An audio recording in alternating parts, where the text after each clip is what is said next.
vote pour la science avec Isabelle Burgon. Bonjour à vous, j'espère que vous portez bien en ce début d'année. Nous vivons dans un monde instable où les conflits armés se multiplient, comme en Haïti, au Soudan, en Somalie, en Ukraine, avec des drames humains reliés avec ces climats d'insécurité.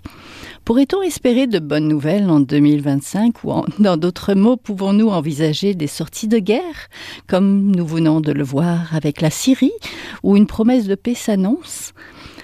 Le 5e congrès de la chaire internationale Mukwege sur la violence faite aux femmes et aux filles dans les conflits s'est tenu en décembre dernier à Montréal. Il y a eu également une journée sur les connaissances et le pouvoir dans les conflits armés au XXIe siècle organisée par le Centre des études sur la paix et la sécurité internationale. Nous voulons commencer l'année avec l'espoir d'une trêve. Que peuvent nous dire les connaissances scientifiques sur le maintien de la paix tout autour de la planète ? Restez là, nous en parlons tout de suite.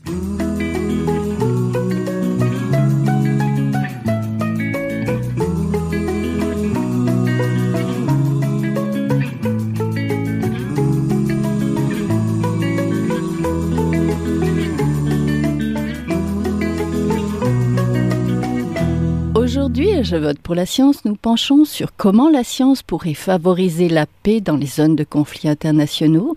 Les guerres meurtrissent les populations civiles, les femmes et les enfants en tête. Comment contribuer à réduire les violences perpétrées par les belligérants et à redonner espoir aux plus vulnérables de voir le retour de la paix. Donc pour en parler, je suis en compagnie de la professeure Marie Athème, professeure titulaire à l'École de santé publique de l'Université de Montréal, directrice de l'Observatoire IGA pour soutenir l'autonomisation des femmes francophones en santé et aussi la directrice du centre de recherche de la Fondation Panzi, ICART, qui cible la cause des femmes victimes de violences sexuelles en tant qu'armes de guerre.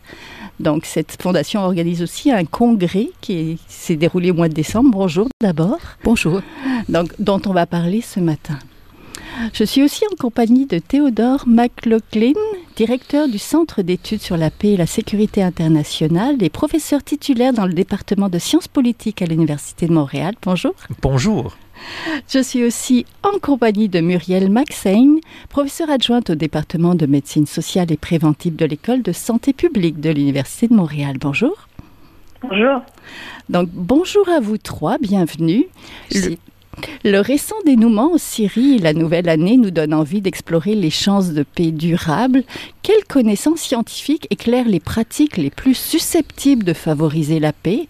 On pense peut-être à la justice réparatrice, à la réconciliation ou écouter simplement les besoins et les doléances des populations locales. Donc, en cette période de conflit à différents endroits de la planète, nous voulions commencer à diriger la lorgnette de la science sur les conflits, mais aussi le sort des personnes les plus vulnérables, telles que les femmes et les filles. Professeur McLaughlin, je vais commencer avec vous. C'est quoi un conflit exactement ? Quand est-ce qu'on sait que c'est terminé ? Et est-ce que c'est le cas en Syrie dont on célèbre le départ de Bachar el-Assad ? Donc, c'est une question finalement épineuse. Oui. Ça peut paraître, dans un premier temps, assez clair. On parle d'affrontement armé, de combat. Ça semble être essentiel pour ce qui est d'un conflit armé. Et typiquement, les chercheurs en sciences politiques vont vouloir également insister de voir un agenda politique en arrière de ces violences-là pour les distinguer, par exemple, de guerres de rue entre gangs. Sauf que ces éléments de définition sont problématiques à différents égards. Si, par exemple, on peut penser à plein de conflits parce qu'il n'y a pas nécessairement d'affrontement armé. Parlant de Syrie, par exemple, dans les années en amont du déclenchement de la guerre civile, il y avait une sécheresse. Et cette sécheresse a donné lieu en particulier à une exacerbation des problèmes de répression par le gouvernement contre des populations, par exemple, qui va recevoir l'aide alimentaire, qui va recevoir, quels fermiers vont recevoir des subventions pour maintenir leurs fermes dans une période de sécheresse. Et puis donc, ces politiques et différenciations adoptées par le gouvernement pour favoriser ses appuyants et défavoriser d'autres, réprimer d'autres, c'est un geste de violence sans qu'il y ait nécessairement de combat impliqué. Donc, est-ce que la Syrie était foncièrement donc en paix avant le le déclenchement d'une guerre civile ouverte en 2011, je pense que c'est difficile de conclure que c'était le cas. Et puis, donc, de distinguer période de paix, période de guerre, comme chercheur qui cherche à avoir une approche systématique, on a cette tentation-là de vouloir clairement définir, trancher quand est-ce que ça cesse d'être en paix, précisément est-ce qu'une guerre commence. Mais c'est difficile de le faire sur un plan empirique, juste pour observer le monde. Et c'est aussi une décision qui est quand même un peu politique aussi. Ah oui, tout à fait. Donc, pour l'actualité, avec on a une victoire d'un groupe rebelle. Il semblait avoir un moment d'espoir, une lueur d'espoir pour le pays. Je le veux bien. On peut quand même se poser des questions lorsque le pouvoir est pris maintenant par un groupe rebelle qui a ses origines dans l'islamisme, en association avec Al-Qaïda, même si cette alliance a été rompue. Comme membre de minorités religieuses, par exemple, observant la situation en Syrie, est-ce que ces personnes-là seraient tout à fait à l'aise? Est-ce qu'il n'y aurait pas d'inquiétude par rapport à qu'est-ce que ça peut vouloir entendre pour leur sort et pour la possibilité de répression, même si on peut réjouir d'être débarrassé d'un gouvernement tant répressif? Oui, entendu.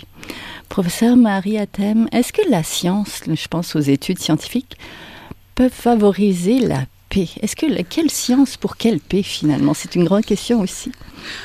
Oui, la science pour favoriser la paix. Je pense que c'est mon avis personnel. Ce sont deux concepts extrêmes. La science est concrète, elle est bien organisée, structurée. La paix, c'est un concept qui a traversé les siècles et l'humanité. Et on n'a toujours pas trouvé une solution. Est-ce que la science va pouvoir trouver une solution pour amener la paix? C'est laisser avoir comment l'humanité veut avoir la paix ou pas. Comment elle veut se faire traverser par la science pour dire non, ça n'a plus de sens qu'on fasse telle ou telle chose. Pourquoi on n'a pas la paix? Pourquoi l'humanité ne veut pas être en paix? Pourquoi on cherche toujours la guerre? Est-ce que c'est comme si c'était ancré dans l'humain et on ne veut pas s'en détacher? Alors, est-ce que la science va pouvoir amener une solution, une équation qui va dire à l'humain arrête de faire la guerre? Ça, c'est un point d'interrogation. Il y a beaucoup de recherches qui travaillent sur le domaine de la paix, sur le domaine de la violence, les violences faites aux femmes au cœur de ces guerres-là. Et c'est de différentes disciplines qui sont impliquées. Si on regarde un peu la science, il y a la philosophie, il y a l'ethnographie, l'anthropologie, la sociologie, la politique. Tous se sont mêlés d'une manière ou d'une autre. Il y a aussi les dimensions plus médicales, psychologiques, etc., pour cerner différentes dimensions qui entraînent la guerre, qui empêchent la paix, que vivent les personnes qui sont victimes et les bourreaux de la guerre. Donc, il y a tout ça à voir. Et même si on a beaucoup de littérature là-dessus, on n'est pas encore arrivé à une solution. Prévenez, la guerre est toujours là. Oui, alors, on va explorer tout ça. Professeur Maxein, pouvez-vous nous brosser assez rapidement un survol des impacts des conflits sur la santé des femmes et bien sûr des enfants, notamment les violences basées sur le genre? Oui, alors c'est une très grande question, mais selon les Nations Unies en 2023, donc c'est quand même assez récent. À peu près plus de 600 millions de femmes et de filles dans le monde, soit 15 fois la population canadienne, vivent dans des zones de conflit. Et c'est au minimum plus de 2500 cas vérifiés de violences sexuelles en zone de conflit, sans compter tous les nombreux cas qui sont non rapportés ou tenus sous silence. Et puis, selon une autre recherche publiée dans la revue de Lancet, soit menée justement avant le génocide actuel à Gaza, les conflits armés ont des effets directs et indirects considérables, vraiment sur la santé et la mortalité des femmes et des enfants. Les femmes qui vivent près ou dans les zones à haute intensité de conflit ont 3 fois plus de risques de mourir que celles qui sont dans les contextes de paix.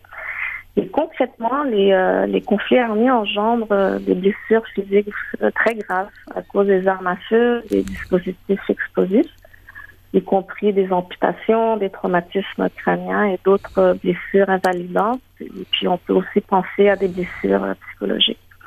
Tout à l'heure, le professeur McLaughlin avait parlé de problèmes sécheresse et tout ça, mais concrètement aussi, les conflits armés sont une cause majeure de l'insécurité alimentaire et de la malnutrition aiguë chez les enfants. Alors, les famines modernes sont principalement observées dans les pays en conflit et peuvent être exacerbées en intersection avec les changements climatiques actuels qui se trament aussi un peu partout sur la planète.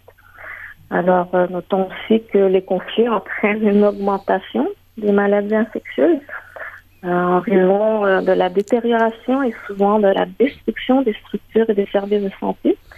Ça inclut aussi de l'eau et de l'assainissement. Et puis enfin, pour répondre à votre question concernant la santé des femmes et des enfants, notamment sur les violences sexuelles, incluant les personnes en situation de handicap, ces personnes sont particulièrement vulnérables aux violences sexuelles et aux problèmes de santé reproductive pendant les conflits. Par exemple, de ne pas avoir accès adéquat à des services de santé maternelle, obstétrique ou infantile. On peut aussi noter les mariages précoces et forcés, les grossesses non désirées qui augmentent en raison des violations des droits des femmes et des enfants, de l'accès limité aux services de contraception et de l'augmentation des violences sexuelles, dont les viols, qui sont utilisés comme une arme de guerre.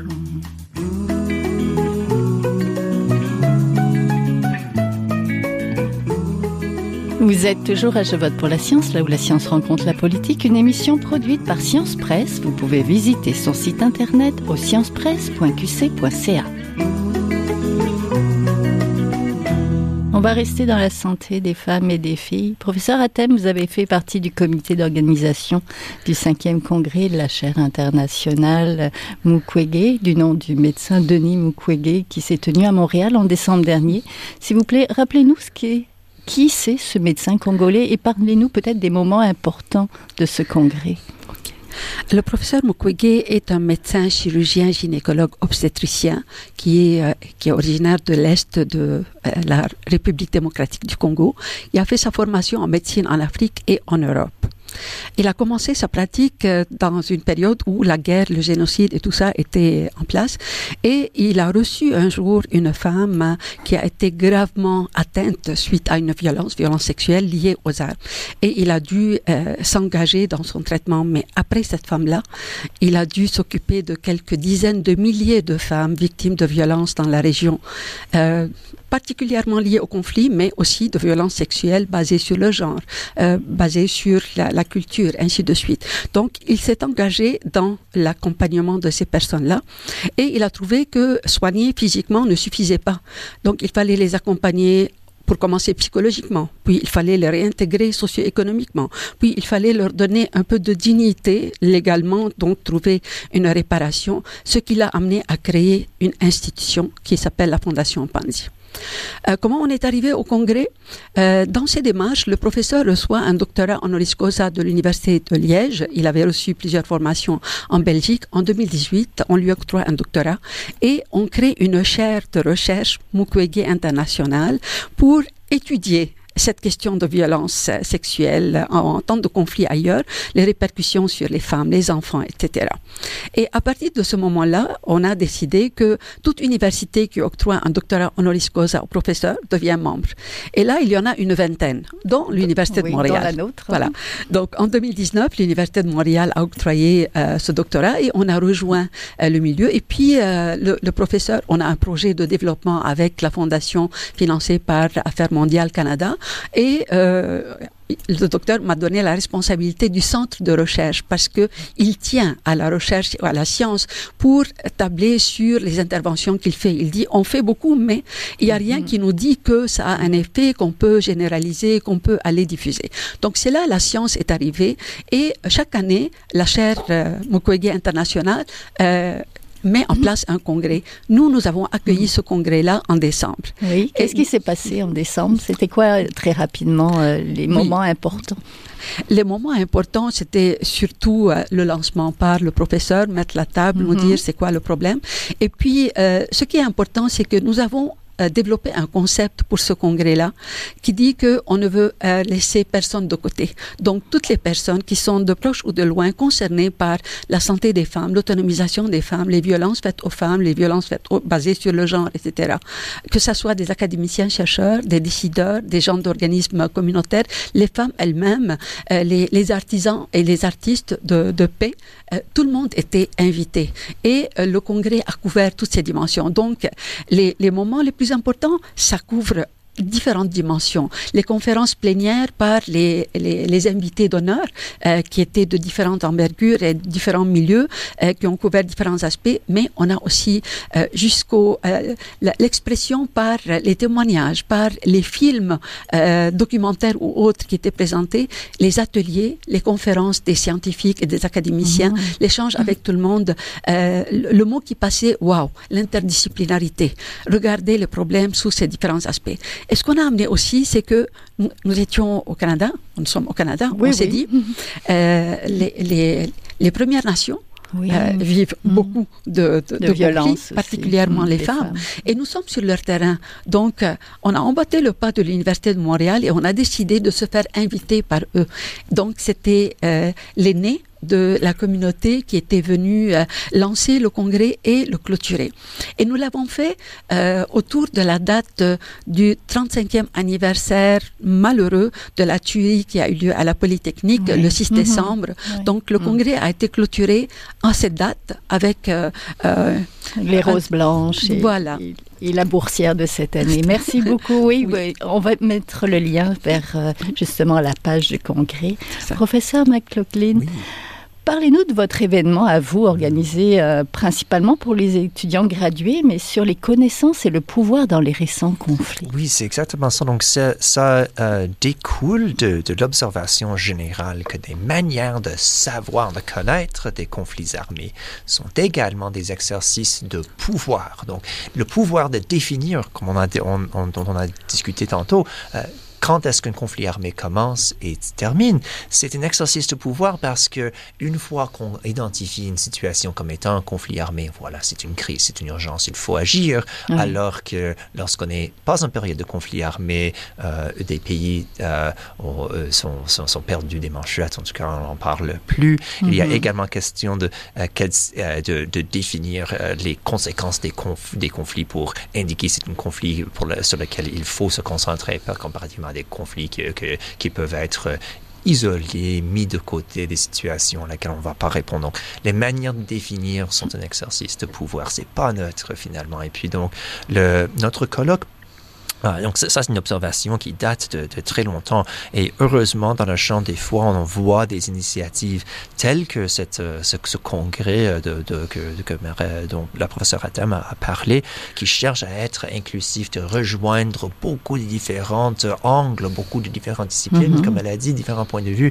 Et c'est très important, alors que dans d'autres initiatives ou efforts, il y a plutôt des efforts qui sont un peu top-down, qui viennent souvent de l'Occident, qui viennent de nous. Appliquer là-bas avec la bonne solution, finalement, une formule à appliquer, c'est ça? Des formules à appliquer, exactement. Et puis, c'est une observation de longue date maintenant que c'est pas nécessairement une approche qui marche. Non, et puis, mais la raison dans l'arrière de notre colloque, c'est que beaucoup de ces savoirs découlent d'un monde dans lequel l'ordre mondial libéral, en grande phrase, mais en tout cas, les institutions de l'ONU menées par l'Occident et tout, définissaient pendant longtemps qu'est-ce qui comptait pour la paix. Dans les années 90, les années 2000, c'était leurs agendas, leurs définitions, et puis beaucoup de cette observation découlait des failles, des difficultés, des lacunes qui ont été là. Le manque d'écoute, par exemple, de les populations locales. Le manque d'écoute, absolument. Arriver avec des formules qui disent il faut être démocratique, il faut des élections. miser sur la démocratie démocratie au centre du gouvernement, ça c'est l'essentiel, alors que des situations en périphérie, les manières de résoudre des conflits dans une périphérie d'un pays, pas chez les élites, étaient un peu moins considérées, moins discutées, par exemple. Mais maintenant, on vit dans un monde où cet ensemble d'institutions, d'organisations internationales est mis sous défi. Hein. Ça n'a plus la place qu'elle avait dans les années 90, dans les années 2000. Alors, c'est un moment intéressant de reconsidérer ces questionnements-là. Et puis, malheureusement, il semble que les efforts internationaux vers la paix ont beaucoup de difficultés. Alors, qu'est-ce que ça fait pour la politique du savoir? Qu'est-ce que ça fait pour ces exercices de pouvoir que sont les définitions de conflit? Donc ça, c'était un peu la motivation en arrière du conflit. Entendu de votre événement. De notre colloque, voilà. Professeur Maxey, vous avez agi comme membre du comité scientifique lors de la conférence internationale de la chaire du docteur Mukwege sur les violences sexuelles. J'aimerais savoir ce que vous avez appris et ce que vous avez constaté des similitudes ou des divergences en fait entre les échanges et les discussions. Est-ce que vous constatez, vous, sur le terrain? Assez rapidement, évidemment. Mm-hmm. En fait, ce que j'ai appris, c'est que les femmes, les différents groupes de défense des droits des femmes et des enfants, différentes organisations de la société civile, incluant les juristes, mènent le même combat pour plus d'équité, de justice réparatrice et reproductive un peu partout dans le monde. Et puis en fait, ça c'est d'une part, mais d'autre part, ces personnes, ces groupes proposent aussi des solutions et des bonnes pratiques plus de reconnaissance, justement, des contributions des femmes dans la résolution des conflits et le maintien de la paix.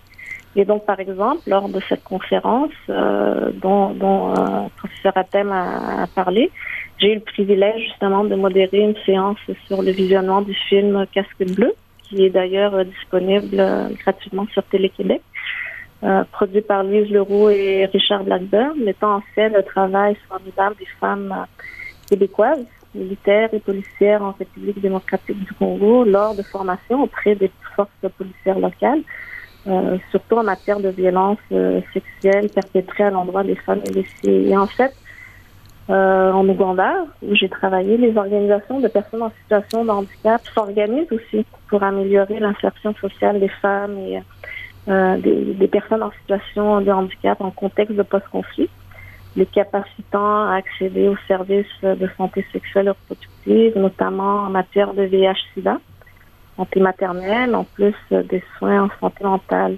Et à cet effet, l'ONU Femmes rapporte des résultats très intéressants d'une analyse de 40 processus de paix depuis la fin de la guerre froide et qui montre deux constats. Alors, quand les femmes participent à ces processus de paix, les ententes sont plus durables. Et lorsque les organisations de la société civile sont aussi impliquées, ces agréments de paix ont moins de chances d'échouer, donc d'avoir plus de risques ou de chances de perpétuer les bonnes pratiques.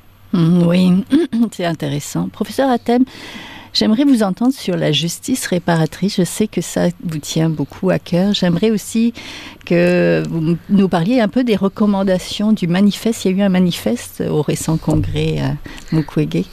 Oui, pour la justice réparatrice, il faut qu'on commence par voir c'est quoi la réparation. Et là-dessus, on a l'ONU Femmes, l'Organisation des Nations Unies pour les femmes, avec différents organismes de développement, se sont entendus à travers différentes réflexions à organiser un cadre donc basé sur la littérature, la science, mais qu'il faut aussi tester.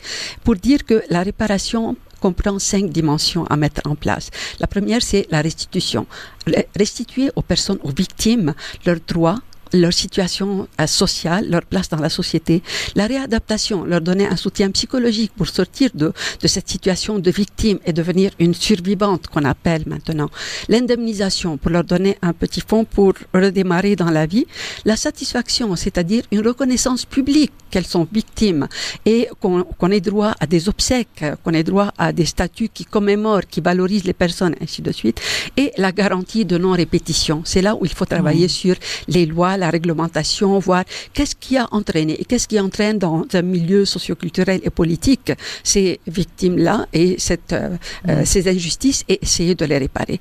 Et pour y arriver, il faut s'assurer que ces éléments-là sont pris en considération dans une réparation en termes de droits individuels, mais un droit aussi au développement. Ouais. Alors, quand on vient pour réparer, d'accord, on va essayer de donner la place à la société en général, mais on oublie la réparation individuelle. Donc, pour arriver à la justice, il faut les deux dimensions qui impliquent plus les gouvernements des pays. Donc, c'est tous les enjeux politiques. Oui. Professeur Maxein, rapidement, j'aimerais que vous nous parliez un petit peu de vos recherches sur le terrain. Oui, en fait, les résultats de mes travaux de recherche dans la région de post-conflit au nord de l'Ouganda, justement la région qui a été la plus touchée par plus de 20 ans de conflits armés, montrent que les impacts du conflit, bien qu'ils soient cessés, ces impacts-là persistent toujours auprès des groupes de personnes en situation de handicap. Et en fait, les participants à l'étude avaient mentionné que l'accès aux services de santé sont pires pour les personnes en situation de handicap qui sont confrontées à de multiples barrières structurelles et physiques d'accès aux structures sanitaires, parfois encore en rénovation ou pas du tout à la suite de leur dégradation. Et puis lorsque les gens devaient fuir les combattants, les personnes en situation de handicap, selon leur dire, étaient souvent laissées derrière. Les femmes subissant des viols ou les enfants devenant des chefs de famille, de parents qui ont été tués. Heureusement, les répondants à l'étude ont proposé quand même plusieurs mesures de changement, telles que plus de formation des professionnels de santé pour rendre leurs services beaucoup plus accessibles, mais aussi de collecter plus de données pour documenter leur situation afin de tenir les décisionnaires et les gestionnaires de services imputables à leur action ou à leur inaction. Donc, ce travail de longue haleine de documentation est essentiel. Oui, oui. Donc, merci beaucoup. Donc, on était en compagnie de Muriel Maxein, professeure adjointe au département de médecine sociale et préventive de l'École de santé publique de l'Université de Montréal, de Théodore McLaughlin, directeur du Centre d'études sur la paix et la sécurité internationale, aussi à l'Université de Montréal, et la professeure Marie Hatem, professeure à l'École de santé publique, directrice de l'Observatoire IGEA pour soutenir l'autonomisation des femmes francophones et aussi directrice du Centre de recherche de la Fondation Panzi et organisatrice donc de cette chaire. On vous mettra le lien du congrès de la chaire internationale Mukwege, dont on mettra le lien là, de la chaire sur la violence faite aux femmes et aux filles dans les conflits. Merci beaucoup. Merci à vous. Merci. Au revoir. Au revoir. Au revoir. Voilà, c'est tout pour aujourd'hui. Je vote pour la science. C'est une production de Science Presse avec Radio VM, à la régie Daniel Fortin, à la recherche cette semaine, le micro, la réalisation Isabelle Burguin. Si vous avez aimé cette émission, n'hésitez pas à la partager et vous pouvez suivre la page de Je vote pour la science sur le site de Science Presse. En attendant, je vous souhaite de passer une très belle semaine à notre antenne. Jin Jiahua est un chercheur typique de ceux pour qui les progrès de la bioinformatique ont préséance sur le sens biologique et pour qui la grosse science constitue la seule logique. On y parle de génome, de transcriptome et de spliceosome, de traductome.